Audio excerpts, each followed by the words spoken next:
जब देवदत्त उसके पास पहुंचे तो चोर ने बड़ी हैरानी से पूछा, हे ब्राह्मण, आप यह कुत्ता कहाँ ले जा रहे हैं? आप जानते हैं ना कि कुत्ते को घर ले जाना अपवित्र माना जाता है। देवदत्त ने उसकी बात सुनकर सिर हिलाया और कहा, भाई, ये कुत्ता नहीं बकरी है। चोर ने जोर से हंसते हुए कहा, नहीं, मुझे तो यह एक कुत्ता ही लगता है। शायद आपको किसी ने बहकाया है।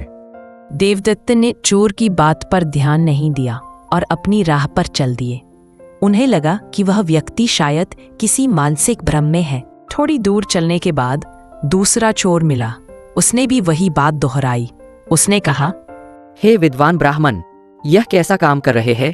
यह गधा कहाँ ले जा रहे हैं आप? देवदत्त यह सुनकर थोड़ा चौंक गए। उन्होंने सोचा, पहले व्यक्ति ने इसे कुत्ता कहा था और अब यह व्यक्ति इसे गधा कह रहा है। क्या मेरी आंखें धोखा दे रही हैं? फिर भी उन्होंने अपनी बुद्धि पर भरोसा रखा और कहा, यह न तो कुत्ता है और न ही गधा, यह एक बकरी है। दूसरा चोर भी हंसा और बोला, अगर आप मेरी बात नहीं मानते तो आपकी मर्जी। देवदत्त ने कुछ और सोचा और आगे बढ़ते रहे।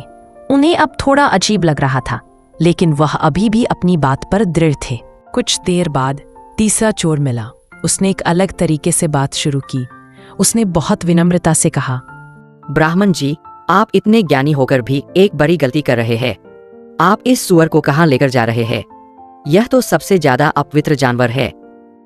अब देवदत्त का मन पूरी तरह से डोल गया। उन्होंने सोचा, जब तीन अलग अलग लोग जो एक दूसरे को नहीं जानते एक ही बात कह रहे हैं तो जरूर मेरी आंखों को कोई धोखा हो रहा है।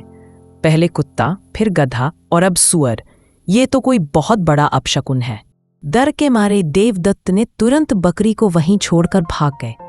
उन्हें लगा कि अगर वह उस अपवित्र जानवर को अपने घर ले जाएंगे तो उनके परिवार पर कोई मुसीबत आ जाएगी।